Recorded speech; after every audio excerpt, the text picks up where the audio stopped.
सीधे लेकर चलते हैं मुंबई। शिवसेना के सांसद संजय राउत इस वक्त क्या कह रहे हैं, सुनते हैं। अजून घेत नाही, मी म्हणे बाप काढला। आत्ताच मी एक भाषण अभी मैंने एक भाषण ट्वीट किया गुलाबराव पाटिल का, आप देख लीजिए। वो खुद बोल रहा है बाप बदलने की भाषा। जो लोग बाप बदलते हैं उस बारे में उसने जो एक वक्तव्य किया है वो बहुत ही मार्गदर्शक है। वहां जो बैठे हैं गुवाहाटी में, उन सभी के लिए गुलाब पाटिल का जो मैंने एक स्पीच ट्वीट किया है वो बहुत ही मार्गदर्शक है। कैसे कैसे लोग अपना बाप बदल लेते हैं, बेईमान होते हैं, पार्टी में खाते हैं पीते हैं बड़े होते हैं और अपना बाप बदल लेते हैं। हम बाप बदलने वाले में से नहीं है। ये भाषा गुलाबराव पाटिल की है, हमारी नहीं है। और फिर एक बार मैं कहता हूं, जो लोग 40-40 साल से पार्टी में रहते हैं और भाग जाते हैं, उनका जमीर मर गया, आत्मा मर गया, तो क्या बचता है? जिंदा लाश। जिंदा लाश, जिंदा कौमें, ये शब्द राम मनोहर लोहिया साहब का है। जिंदा कौमें 5 साल तक इंतजार नहीं करती, ये किसने कहा है? ये राम मनोहर लोहिया ने कहा है। ये शब्द नया नहीं है महाराष्ट्र और देश के लिए, लेकिन समझ लीजिए आपकी जो बुद्धि है वो कुंठित हो गई। आपका संपर्क टूटा है समाज से, लोगों से, महाराष्ट्र से, लोगों से, इसलिए आप इस प्रकार का आरोप करते हो। मैंने किसी की आत्मा और भावना को ठेस पहुंचाने का प्रयास नहीं किया है। मैंने सिर्फ सत्यता कही है कि आपका जमीर मर गया है, इसलिए आपके सिर्फ आप जिंदा लाश बन गए। असं म्हटलेलं आहे की उद्धव ठाकरे आणि शिवसेनेला चुकीचे सल्लागार मिळालेले आहेत, त्याच्यामुळे आज अशी परिस्थिती आहे। म्हणून तुम्ही पळून गेलात। सर, उदय सामंत ने तो परसों नेशनल एग्जीक्यूटिव को ज्वाइन किया था, अब उन्होंने पार्टी भी छोड़ दी है। कितना बड़ा धक्का है? नहीं, धक्का नहीं। आदित्य ठाकरे करीबी माने जाते हैं। ये सबके करीबी थे। दीपक केसरकर हमारे करीबी है, उदय सामंत हमारे करीबी है, वहां बैठा हुआ हर व्यक्ति हमारा करीबी है। एकनाथ शिंदे हमारे सबसे ज्यादा करीबी है।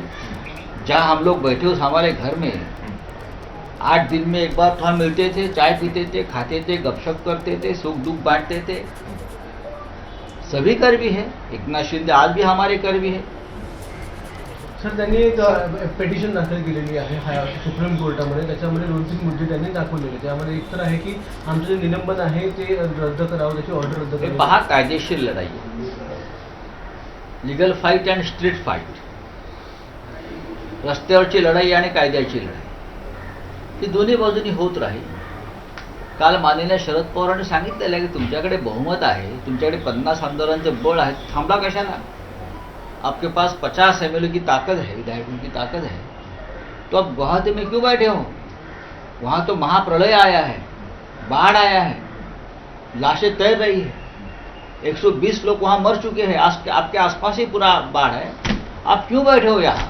वहाँ आप आइए महाराष्ट्र में, 50 का आपके पास आंकड़ा है, तो आपको आने से किसने रोका है? आप या तुम्ही इकडे आइए। आप एकीकडे तुम्ही म्हणता की एकनाथ शिंदे पासून सगळेच तुमच्या जवळचे, पण एकनाथ शिंदेसह 16 आमदारांनी आम्हाला आणि आमच्या कुटुंबियांना तुमच्या वक्तव्याने धोका येतोय। आणखीन काही धोका झाला तर शरद पवार, मुख्यमंत्री आदित्य ठाकरे जबाबदार राहतील, अशा प्रकारचं स्पष्टपणे त्यांनी तक्रार लावली। फार हिमतीचे लोक आहेत ते, म्हणून तेवढी हिंमत दाखवून आधी सुरतला गेले, मग गुवाहाटीला गेले। सेंट्रल एजन्सीज त्यांना सुरक्षा देतात, भीती कसली आहे? महाराष्ट्राचे पोलीस तुमचं संरक्षण करायला समर्थ आहे। बघा, लोकांचा रोष, लोकांचा संताप। महाराष्ट्र की पुलिस विधायकों के सुरक्षा देने में समर्थ है, उनको केंद्रीय एजेंसियां सुरक्षा दे रही हैं। त्यामुळे तुम्हाला शेवटी भारतीय जनता पक्षाची गुलामी पत्करूनच सुरक्षा मिळवावी लागते। पण आमचं असं म्हणणं आहे, याची गरज नाही, इतकं वणवण फिरायची गरज नाही। महाराष्ट्राचे राज्य ऐसी स्थिति आई है कि आपको भारतीय जनता पार्टी से सुरक्षा की मांग करनी पड़ रही है, लेकिन मैं कहता हूं इसकी आवश्यकता नहीं है। महाराष्ट्र पुलिस सक्षम है, कोंबडी है, सगळं आहे, बकरा है, या इथे। दाऊद इब्राहिम का नाम एक बार फिर से सामने आया। एकनाथ शिंदे कहा है कि ऐसे लोगों के साथ कैसे रिश्ता बना सकते हैं जिनके दाऊद के साथ रिश्ते हैं। आप ऐसे लोगों के साथ कैसे रिश्ते बना सकते हैं जिसके महबूबा मुफ्ती के साथ संबंध है, जो प्रो पाकिस्तान है। आप ऐसे लोगों के साथ कैसे संबंध रख सकते हैं जो पुलवामा में 300 किलो आरडीएक्स रखा, 40 जवानों की हत्या हुई, और आप आरडीएक्स किसने रखा ये आपको पता नहीं है। ये सरकार को ऐसे लोगों के साथ आप रिश्ते रखें. दाऊद की बात बाद में करें. सर, जे उदय सामंत आपल्या बरोबर होते इतके दिवस, ते देखील काल गेलेले आहे. आपल्याला म्हणजे त्यांच्या घराच्या बाहेर सिक्युरिटी असून देखील ते निघून गेले आणि ठीक आहे. बघा, प्रत्येकाची मर्जी, प्रत्येकाची इच्छा. जसं मगाशी म्हटलं की प्रत्येकाचा आत्मा जर मेला असेल, त्यांच्याकडून कशा निष्ठेच्या आम्ही अपेक्षा करायच्या. जर एकनाथ शिंदेसारखा माणूस ज्याने आयुष्य शिवसेनेमध्ये काढलं आमच्याबरोबर, त्यांना जावं असं वाटलं तर इतरांना कशा करता दोष द्यायचा.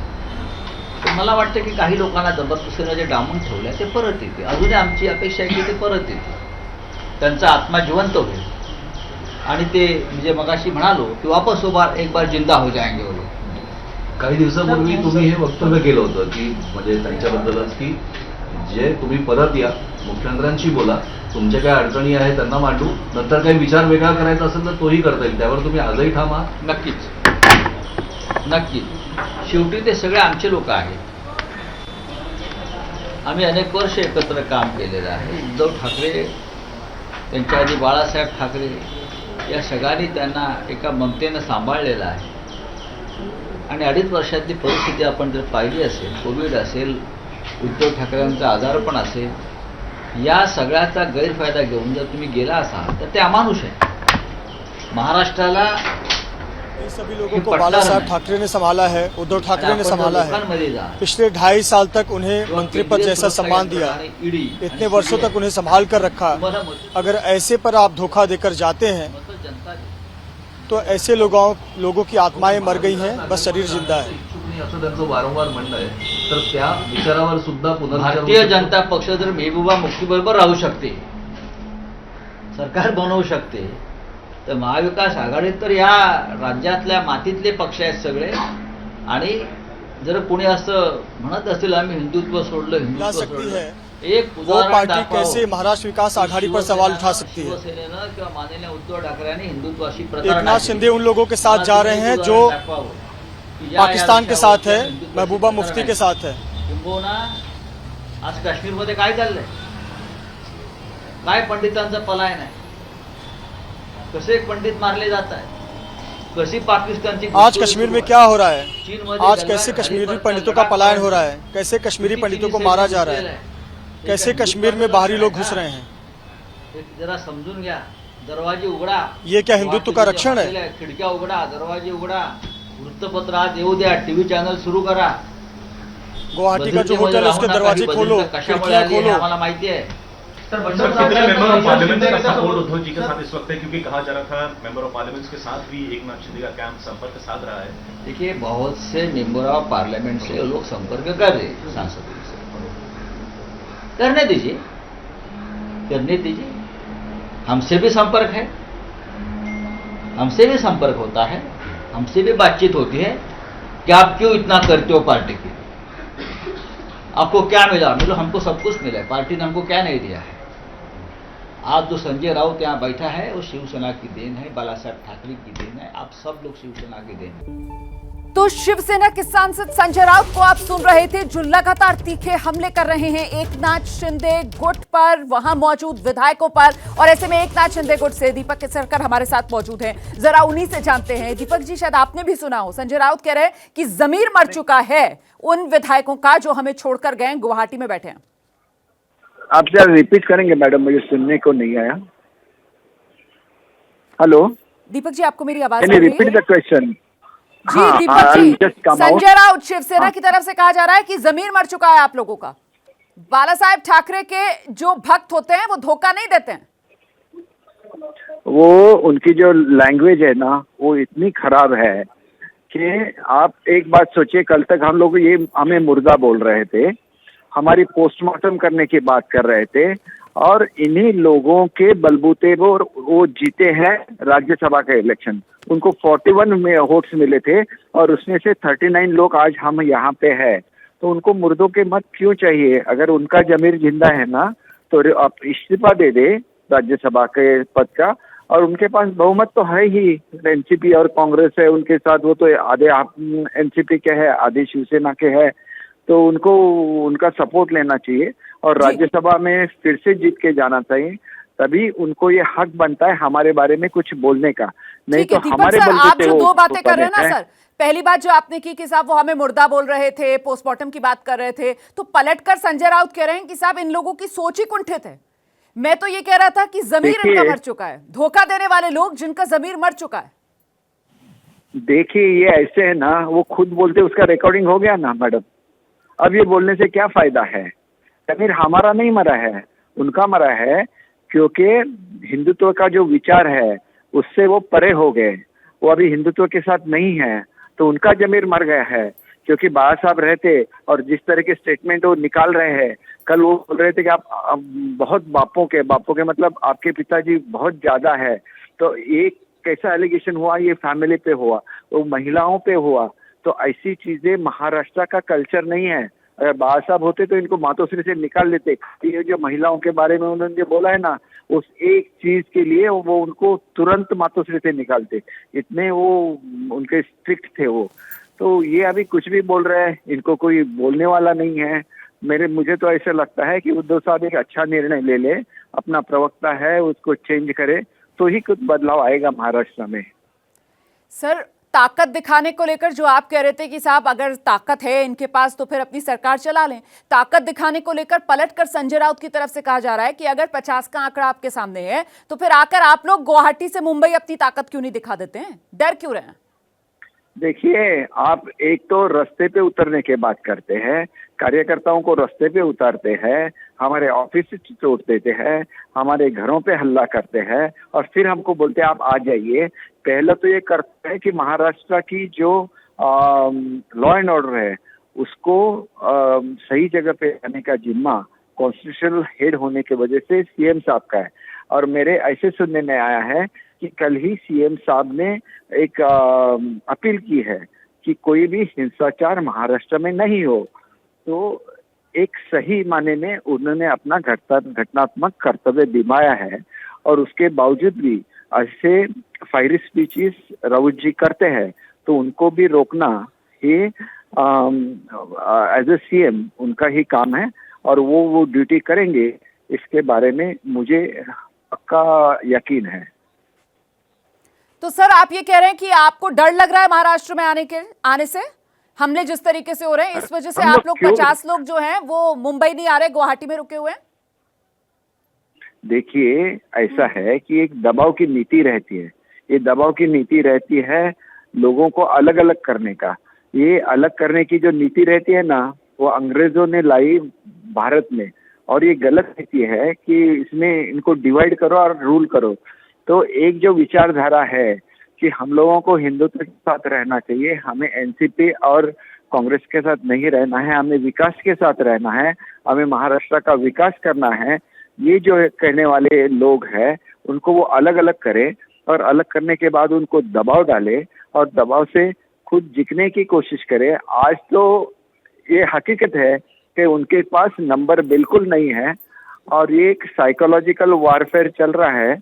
तो उससे हम लोग ये नहीं होंगे, हटेंगे नहीं अपनी जो भूमिका है उससे, जब उसने उनको चाहे जितना दबाव करना पड़े।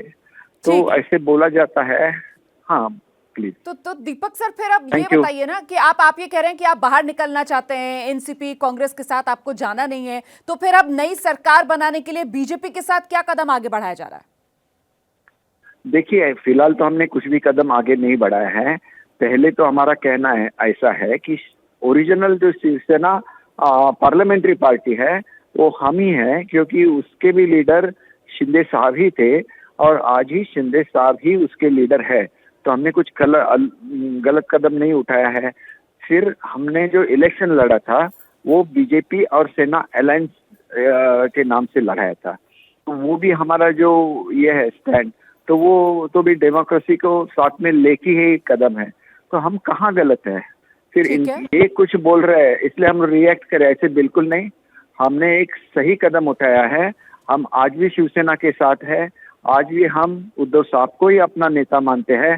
लेकिन जब कोई हेड ऑफ द फैमिली बाकी के नहीं सुनते तो लोग उनसे रुक जाते हैं, तो हम भी रुक के यहाँ पे चले आए हैं। तो हमारा जो कहते हैं उसको बात शिंदे गुट जो है वो फंस गया है, ये भी तो आप पर आरोप लग रहे हैं। और इसी वजह से, क्योंकि अकेले तो रह नहीं सकते, किसी ना किसी गुट में शामिल होना होगा, इसीलिए वो फोन पर बातचीत राज ठाकरे के साथ जो एकनाथ शिंदे को करनी पड़ रही है मजबूरी में, ये भी तो कहा जा रहा है ना।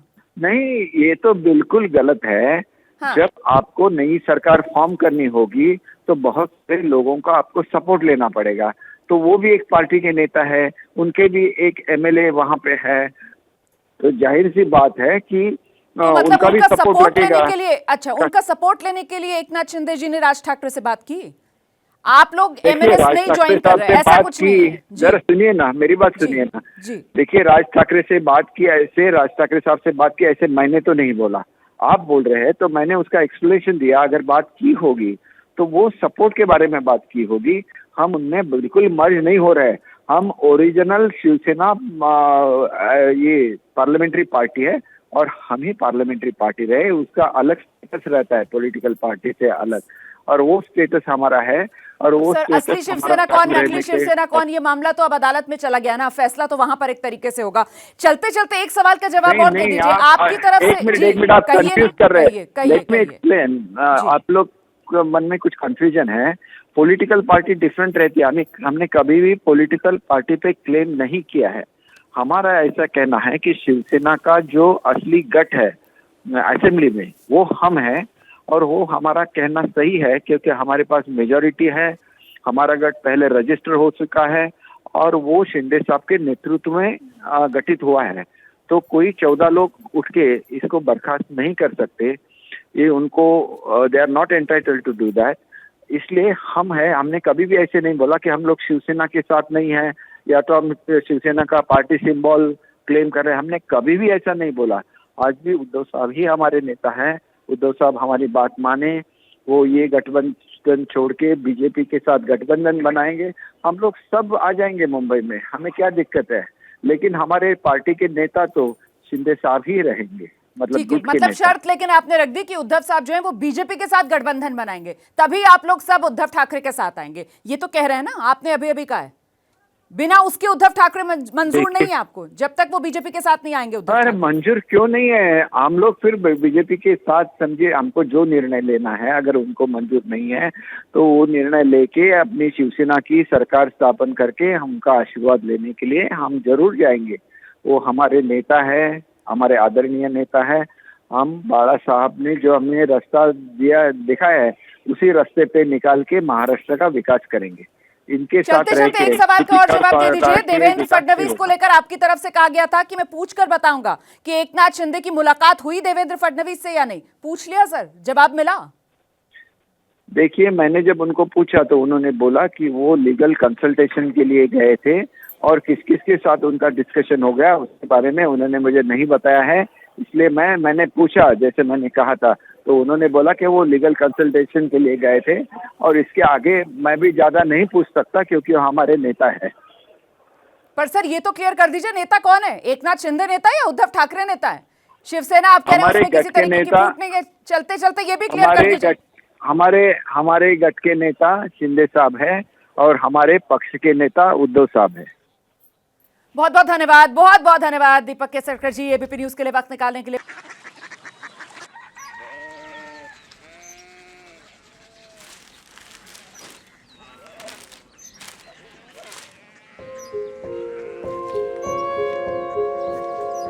बाबा बाबा कोरिया सिटी জানি না।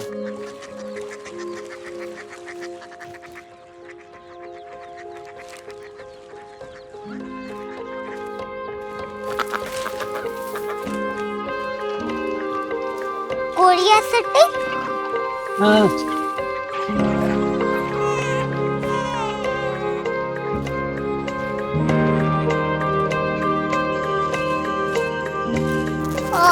कोरिया सिटी कहाँ पे है? शहर अंग्रेजी लगे हैं।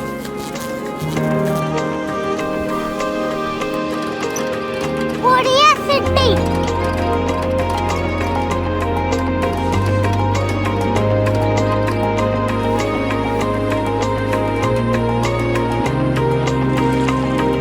वो बहुत दूर है।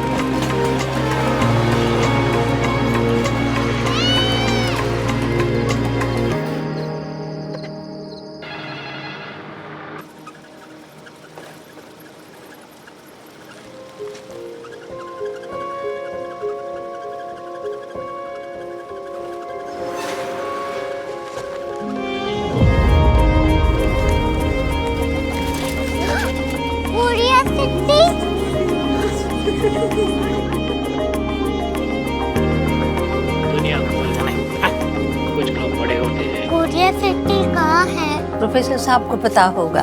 हो, ये छोटा वाला ग्लोब लगता है और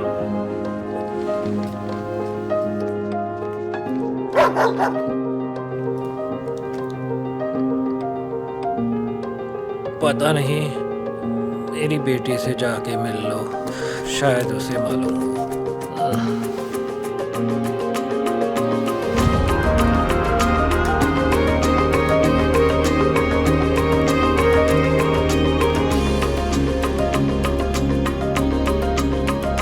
हाय, बाबा ने भेजा है। Come here. Korea city. Korea city नहीं, क्यूरियोसिटी। वो क्या? That's what brought you here? जो तुम्हें यहाँ तक ले आया। क्यूरियोसिटी।